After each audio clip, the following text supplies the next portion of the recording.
Thank you, everyone, for the privilege of speaking tonight. I'm going to give a talk that I've not actually given before, so it's not as polished. It might be a little bit more rough around the edges, but this is my attempt to articulate and to really address the key theme here, which is how the practical response to extremism. The evidence base for the work is really 20 years of research on political and religious violent extremism, terrorism, citizenship. My mentors include people like Brian Turner, who founded the sociology of religion. I've worked at the Australian Catholic University, getting my head around dynamics and the intersections between religion and theology. But also, I do a lot of expert witness work, a lot of engagement with violent extremist material, and most recently, I've got a day a week at Deakin, and I'm spending 5 days a week working with the Door Foundation, assisting the Jewish community response to the Commission. I've done a lot of work across Muslim communities, Jewish communities, Christian communities. So I hope this sort of synthesizes that. Obviously, my aim is to provoke a little bit and hopefully stimulate some conversation. So I'm going to start.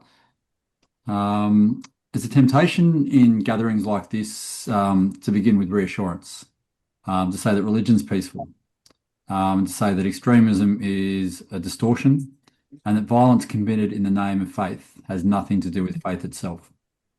And I want to suggest with respect that this is precisely where we should not begin. Faith communities cannot practically respond to extremism if we begin by misdescribing either religion or extremism. The first task is not public relations, it's truth-telling. And truth-telling here is not an attack on faith. It is an act of respect for faith, because it assumes that religious traditions are serious enough, complex enough, and morally weighty enough to be examined honestly. Across my research on political Islam, masculinity, populism, and violent extremism, and I should have noted that the majority of this work is this talk is based in my book, The New Demagogues.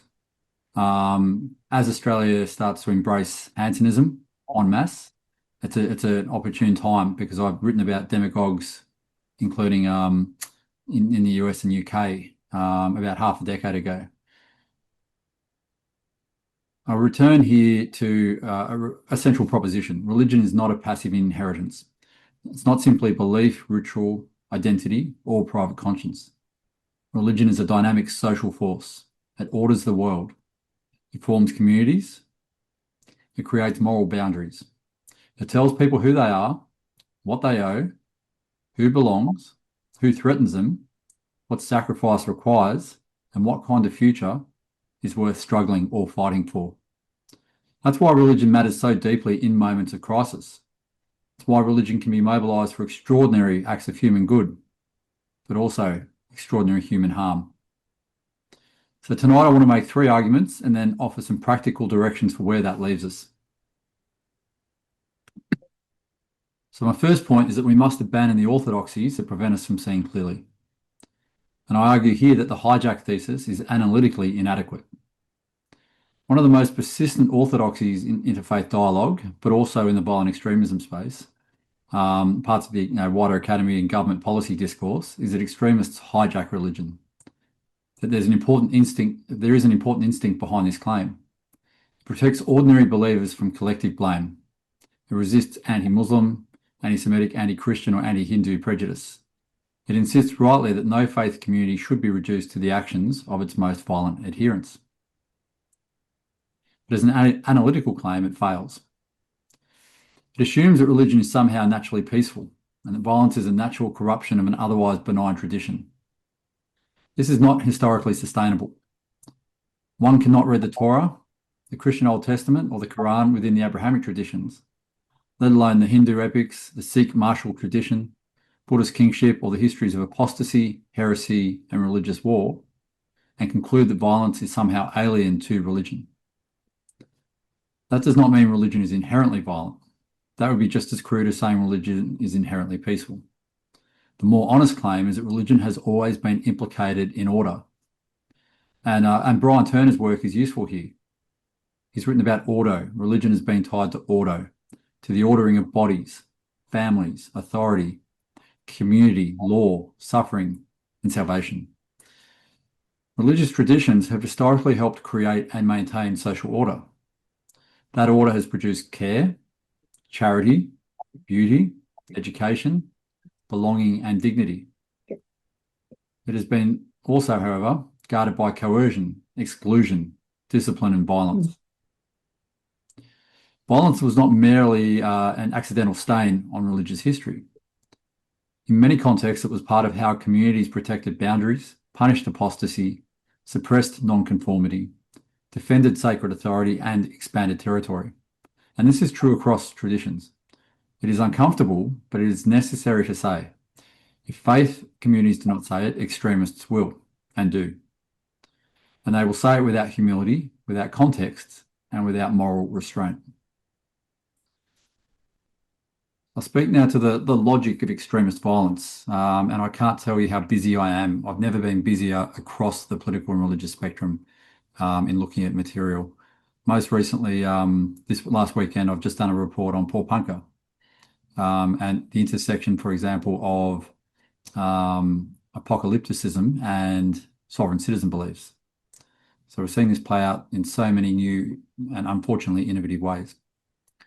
Extremist violence is therefore not best understood as religion's opposite. It is better understood as one possible trajectory within religious and quasi-religious forms of political action. It almost always contains three elements. First, a claim to unique possession of truth. Second, the identification of an enemy who threatens that truth. And third, a moral warrant for action framed as protection. Extremism across the spectrum is always framed as defense, never as an attack, which is an interesting phenomenon. This is why extremist violence is so consistently narrated defensively. Rarely does the extremist say, I seek domination for its own sake. Instead, the claim is always that the faith is under attack, Christians under attack, Jews are under attack, Muslims are under attack, Hindus are under attack. The nation is under attack. Children are under attack. God is under attack. The language is protection. The structure is purification, and the trajectory can be violence. This is why the language of defense should always be examined carefully. Defense can be necessary and legitimate, but in extremist movements, defense often becomes the moral doorway through which aggression enters. In the new Demagogues, I argued that religion is central to contemporary populism, not merely because cynical political actors appropriate religious symbols, and they do, but because organised religious actors themselves are active participants in political struggle. Religion is not just appropriated from the outside, it's also mobilised from within, and that distinction matters enormously. In the book, I talk about, for example, the contrast between Pope Benedict and Pope Francis on Islam. Benedict's 2006 Regensburg address, delivered 5 years and 1 day after the September 11 attacks, framed Christian theology as grounded in rationality and non-violence, and Islam as irrational and prone to violence. It was a claim to unique or exclusive possession of divine truth, directed at a religious competitor, deployed in a charged geopolitical moment. Francis moved in an entirely different direction, emphasising dialogue, welcome, and tolerance. Within Catholicism alone, we can see how the institution can move between those poles and how much is at stake in the direction in which it takes. Or consider textualist traditions within Sunni Islam. Medieval scholar Ibn Taymiyyah wrote that Jews and Christians and Jews were wrongdoers, disbelievers, and transgressors who deserved divine punishment. He set clear theological boundaries between believers and non-believers, and crucially insisted that the authentic transmission of Islamic truth was possessed only by Muslims. Ibn Taymiyyah to this day remains highly influential in Salafist and Islamist movements, including those that informed Islamic State recruitment. This is not a case of religion being hijacked, it's a case of a theological tradition being followed. Similarly, Martin Luther's 16th century campaign against the Catholic Church, Islam and Judaism combined populist tactics, attacks on corrupt elites, vitriolic language, the use of new mass communication technologies with genuine theological conviction. His 1543 treatise on the Jews and their lies, which called for synagogues to be burned and Jewish people stripped of their property, was not a departure from religion. It was conducted entirely in religious terms. 4 centuries later, elements of that tract appeared prominently in National Socialist propaganda. The error on the other side, militant secularism. We should resist two errors, not one. The first is the apologetic error, which assumes religion is inherently peaceful and that violence in its name is never really religious. The second, however, is the secular error, which assumes religion is inherently backward, dangerous, and irrational, and that public life would be safer without it. Both are forms of denial. Both prevent us from understanding how religious meaning operates in the world. Secularism is not a stable or neutral process. At its best, it's created space for pluralism, the rule of law, and freedom of conscience, a genuine achievement. But it can become ideological. It can become activist and suspicious of religion, convinced that faith is inherently oppressive. In so doing, it reproduces the same false binary, but from the other direction.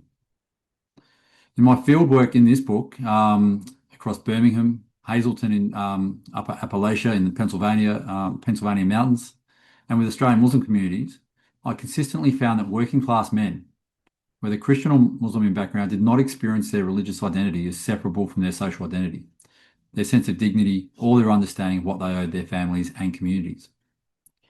A politics that asks them to privatise that faith or treats it as a pathology simply does not connect.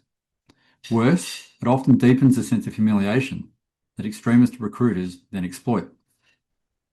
The practical response to extremism begins with honesty. Faith communities should be the first to say our traditions contain resources for peace, love, and reconciliation, but they also contain texts, memories, and concepts that can be weaponised. We know this, we will not deny it. We will interpret them responsibly, and we will not leave those texts to extremists. So to my second point, I'm cognizant I'm probably going to go a little bit over that 30 minutes now that I'm going through the talk. Contemporary multicultural politics is not sufficient. We're seeing a thinning of citizenship. The dominant model of multicultural politics in Western liberal democracies assumes that diverse communities can be held together by a common secular citizenship. At its best, this has been a remarkable achievement, but we should be careful, very careful, not to romanticise it. The secular citizen, imagined by liberal multiculturalism, is not a neutral construction.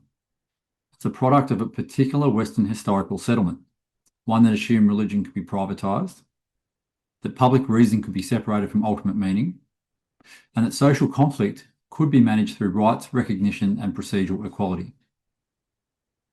These assumptions are now under severe strain. As I argue in the new Demagogues, drawing on T.H. Marshall's classical conception of citizenship, what has occurred in recent decades is not simply a policy failure. Sorry, just moving. It is a structural unravelling. Marshall identified citizenship as comprising legal, political, social, and industrial rights, each in balance with obligations to the wider community. In the neoliberal free market economics, social and industrial rights have atrophied dramatically. Trade unions have hollowed out, churches and civic institutions have declined from approximately 40 to 50% attendance in the 60s and 70s to approximately 10% in the here and now, based on the Church Life survey. They're a little bit more optimistic. Political parties have professionalised in ways that disconnect them from working communities. The result is what I call a vacuum of intellectual and moral guidance. Into that vacuum, new demagogues have moved with extraordinary skill. Donald Trump in the United States, Nigel Farage in the United Kingdom, Islamic State recruiters in Western Muslim communities, and we might look to contemporary developments in Australia. And they've all operated on the same basic logic. They offer disaffected people an explanation for their humiliation, an identity worth defending, and an enemy worth fighting. Their language was saturated with religious and quasi-religious content, sacred grievance, divine mandate, the restoration of lost honour, purification from corruption. And this is not incidental, it was structurally necessary. You can't mobilise people to sacrifice at the level these movements required through policy arguments alone. You need ultimate meaning, the mobilisation of emotion, and organised religion or its shadow provided this.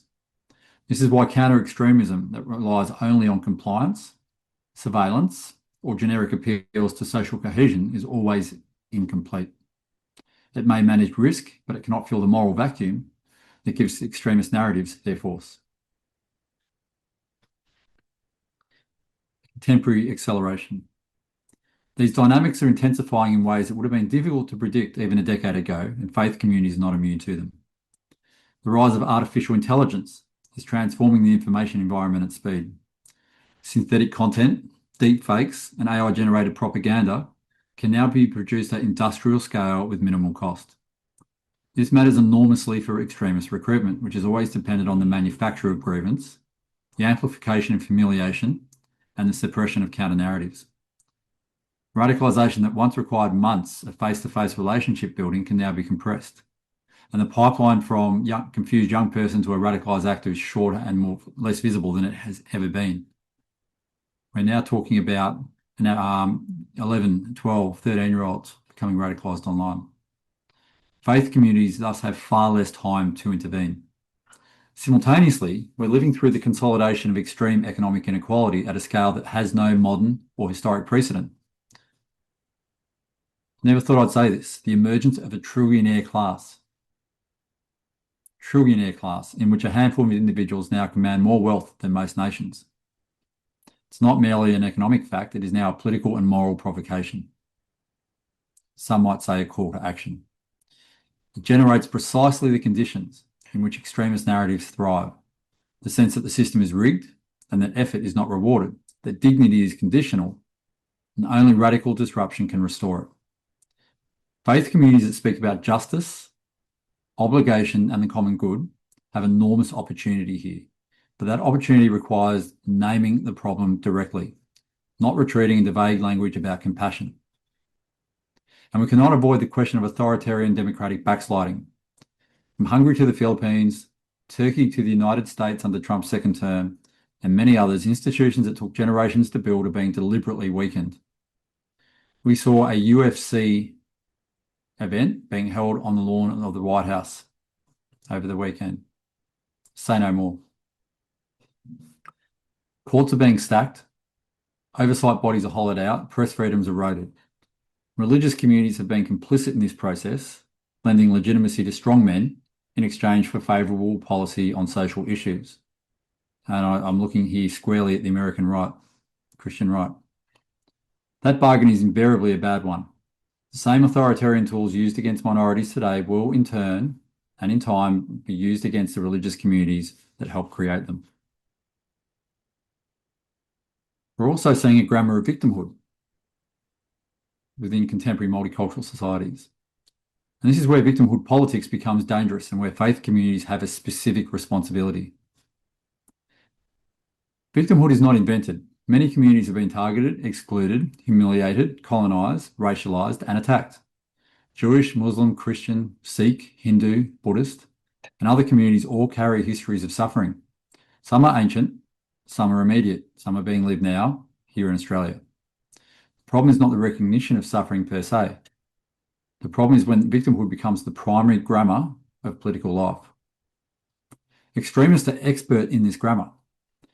They take real or perceived injury and convert it into a sacred grievance. They tell followers that humiliation can be overcome through purification, domination, or violence. And they transform insecurity, sense of resentment and humiliation and shame into rage and empowerment. Ordinary political conflict becomes cosmic war. In my research and on young Muslim men in Australia, published in Political Islam and Masculinity, I found that their trajectories toward or away from violent extremism could not be explained through religion alone or victimhood alone. Their paths were shaped by family structures, educational experience, employment trajectories, institutional trust, cultural capital, masculine identity, and religious authority. Where young men found recognition, work, education, family stability, and respect at work, Islam could become a basis for a confident civic engagement and service. Where those things were absent, where there was no dignity in work, no sense of being held by institutions, no recognition of their humanity, more rigid and violent narratives often an alternative source of meaning, status, and masculine purpose. These insights travel far beyond Muslim communities. I observed the same dynamics amongst white working class men in Birmingham who voted for Brexit and among blue collar workers in Hazelden, Pennsylvania who supported Trump. Content of the grievance differed, but the structure was identical, remarkably identical. Extremism grows where people feel unseen, humiliated, displaced, dishonoured, or abandoned, and where a narrative gives them the chance to blame someone else and to defend something sacred. Specific challenge for faith communities. This creates a specific challenge for faith communities that goes beyond opposing extremist ideas. Faith communities must also rebuild the social conditions in which extremist ideas lose their appeal. This means more than statements of condemnation after atrocities, although, as we've seen more recently, very weak, watered-down statements of condemnation. It means sustained civic work, creating spaces where people serve across faith lines, where young men find legitimate pathways to dignity and responsibility, where suffering is acknowledged without being converted into a license for hatred. It also means resisting the move present in every tradition, from suffering to supremacy.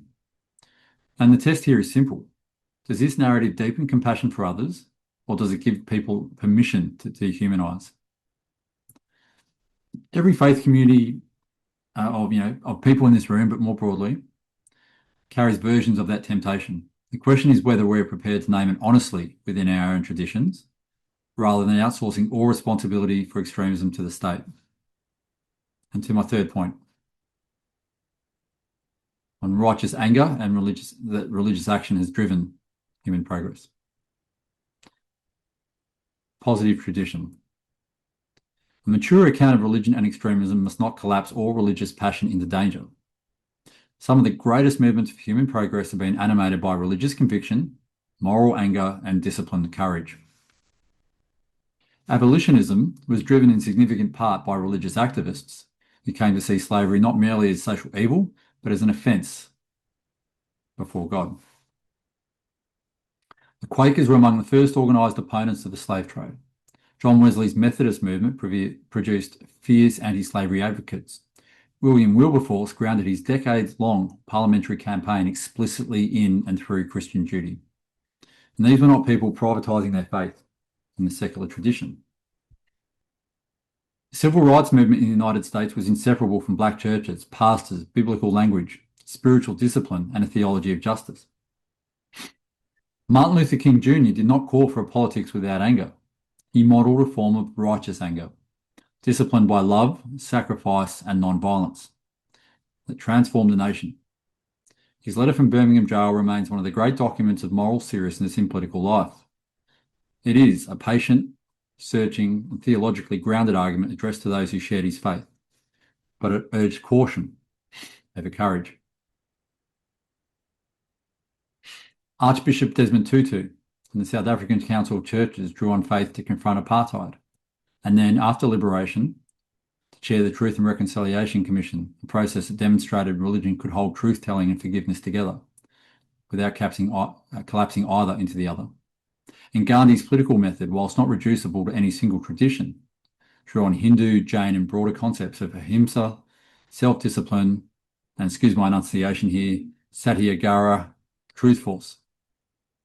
His success in making non-violent mass resistance politically effective made the architecture of anti-colonial struggle, remade the architecture of anti-colonial struggle globally. Within the Muslim world, this positive tradition deserves far more attention than it typically receives in Western discussions of Islam and politics. And I spend a good chunk of my life in that world. Abdul Ghaffar Khan, known as Bashar Khan, or the Frontier Gandhi, organised the Kurdai Kidmaker, again, excuse the enunciation, movement amongst Pashtun Muslims in the northwest frontier province in the 1920s and 30s. And this was an Islamic non-violent resistance movement committed to service, self-discipline, and anti-colonial struggle. It fielded an unarmed army of over 100,000 volunteers at its peak, operating in a region with one of the world's fiercest warrior traditions. Khan explicitly grounded his non-violence in Islam, stating, "I'm going to give you such a weapon that the police and army will not be able to stand against it. It is a weapon of the Prophet, but you are not aware of it. That weapon is patience and righteousness."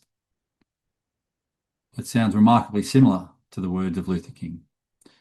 This is a proactive corrective to the assumption common in public debate that Islam is structurally predisposed towards political violence. The Tasawwuf tradition alone should speak to that. Muslim traditions of zakat, waqf, and zakata, systematic redistribution, endowment and charitable giving, and so on, have sustained communities across centuries. The maqasid al-Sharia, the higher objectives of Islamic law, explicitly orient toward the preservation of life, intellect, family, property, and religion. And these aren't peripheral doctrines, they're central to Islamic jurisprudence and provide deep resources, specific engagement, and advocacy. And in my own work with young Muslim Australians, I've seen that play out time and time again. Jewish prophetic traditions have animated struggles for justice, memory, and human dignity across millennia. From the biblical prophets who held kings to account for treatment of the poor, to the disproportionate Jewish participation in the 20th century labour movement, civil rights struggles, and humanitarian law. Tikkun olam, the obligation to repair the world, is a concept with genuine political weight and is needed now more than ever. Buddhist engaged communities, from which Thich Nhat Hanh's work during the Vietnam War to contemporary socially engaged Buddhism in Sri Lanka, Taiwan and beyond, demonstrate that the contemplative traditions also contain resources for political action as well as personal transformation. The point here is not that religion is good after all. The point here is that religion has power. Religion can turn pain into revenge, but also pain into service. It can sanctify hatred, but it can also discipline anger into justice. It can draw boundaries of exclusion, but it can also create communities of radical hospitality.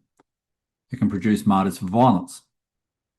It can also produce people willing to sacrifice comfort, their status and safety for the vulnerable. So what faith communities, in my opinion, must recover is not a bland conception of harmony, but moral seriousness. Interfaith work can't be reduced to lead, and let me say, interfaith work has collapsed, in my opinion, in Australia after October 7 in so many ways. I'll say this as a scholar, not a practitioner. And I think what we need to do is move beyond, reconceptualize almost a paradigm shift in what interfaith work is. Because what it can't do is be reduced to leaders standing together after atrocities. That matters, but it's not enough. Faith communities need to become institutions capable of forming people before the moment of crisis, capable of teaching their adherents how to hold conviction without contempt, identity without supremacy, sense of grievance, and we all hold grievances, but grievance without hatred, and anger without dehumanization. And how can we truly look at the work that is being done and say that we're fully committed to that level?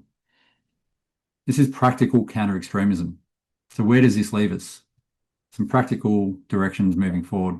And I say these knowing they may be provocative and will hopefully stimulate some debate. Religion has driven wars, atrocity, terrorism, exclusion, and persecution. It's also driven art, charity, education, compassion, abolition, civil rights, anti-colonial struggle, and movements for human dignity. So the decisive issue is not whether religion is present in public life, as it always will be. The question is what kind of religious public life we cultivate and work towards. We face a convergence of forces that are profoundly destabilising.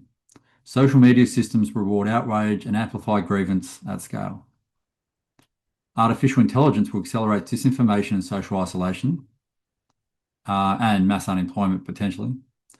Widening economic inequality has produced a class with almost unimaginable wealth and political influence, a trillionaire class whose interests are rarely aligned with those of working communities. Global warfare continues. Democratic trust is eroding. Ecological anxiety is generating its own politics of fear, and shared institutions are in decline. I'm painting a stark, dark picture here, and I do want to be optimistic.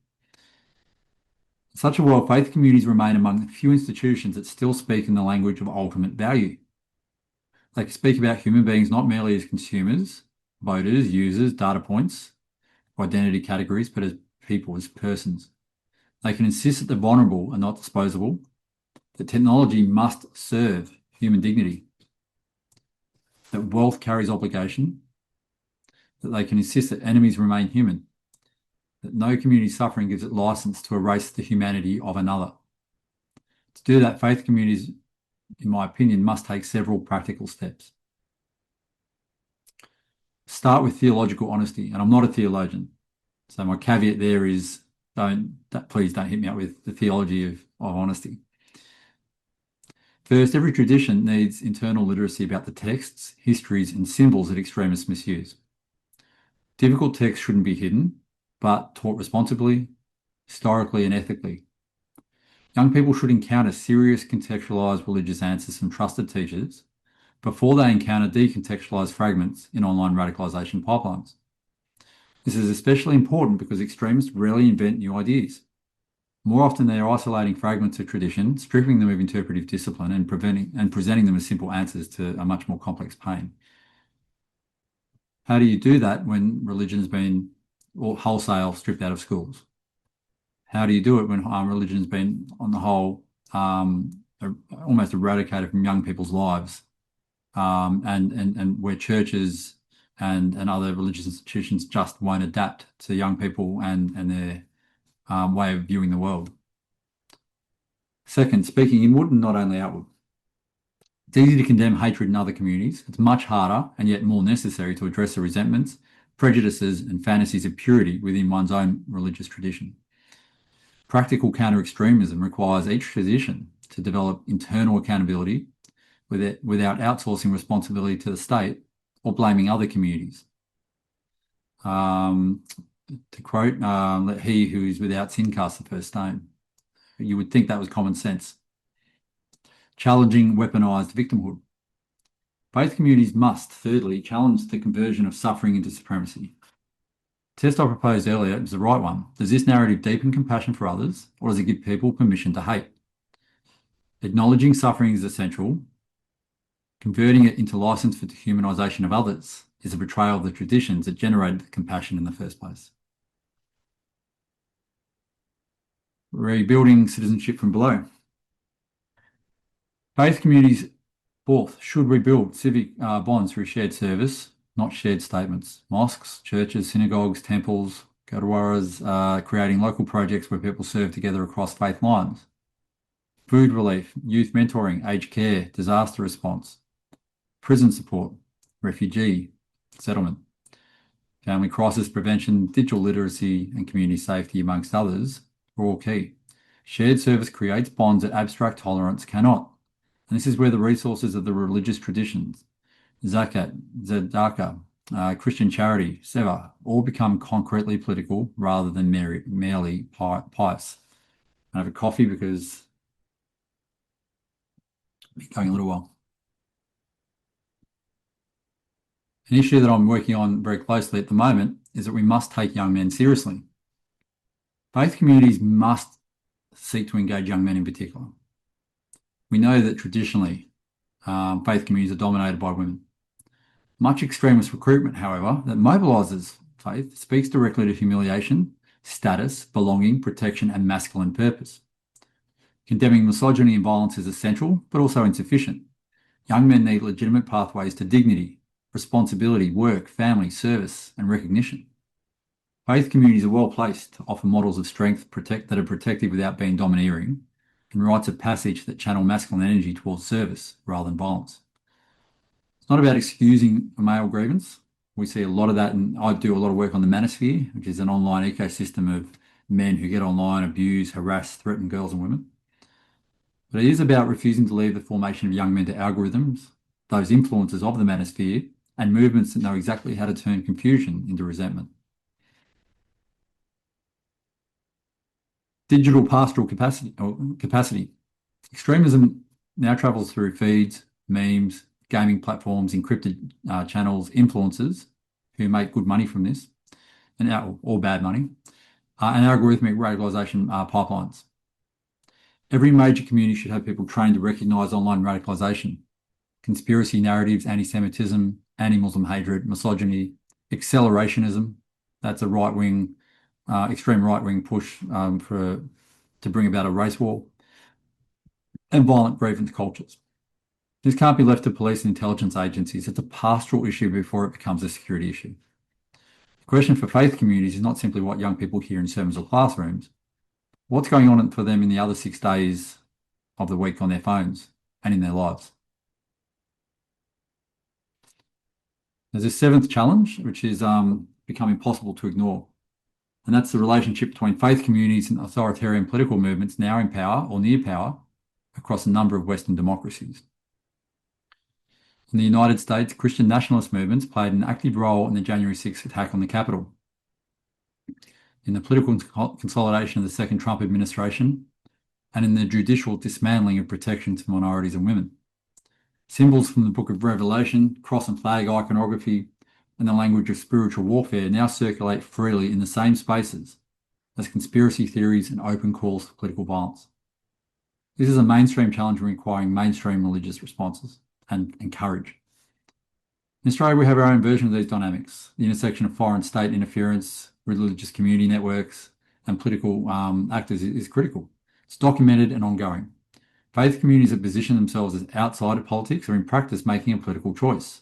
They're declining to contest the field. And in alone, that's not neutrality, in my opinion. I would assert that faith communities have a positive obligation to defend democratic institutions, not because they're perfect, but because the alternatives being proposed, from theocracy to authoritarian nationalism, have historically produced catastrophic outcomes for the very communities gathered in this room. The defence of democratic norms, including the separation of power, press freedom, judicial independence, and the rights of minorities, are themselves a form of religious obligation grounded in every tradition present. Almost done. Finally, faith communities must model righteous anger. There are things worth being angry about, and we shouldn't shy away from that. Poverty, racism, anti-Semitism, anti-Muslim hatred, the targeting of children, political corruption, violence against women, the abandonment of the poor, the reduction of human life to market value, and the concentration of planetary resources in the hand of a handful of individuals. So the issue is not whether anger exists. The issue is whether anger is disciplined by love, truth, humility, and restraint, and whether it's captured by demagogues and turned into hatred.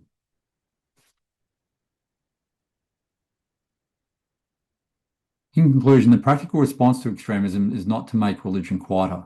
It's to make religion more truthful, more self-critical, more courageous, and more humane. Extremism begins with the claim to unique possession of truth, the naming of an enemy, and the promise that violence will restore sacred order. The answer is not relativism. It's not the abandonment of conviction. It's the harder work of holding deep conviction whilst recognising shared humanity. Faith communities have a unique role because they understand something the secular state often does not.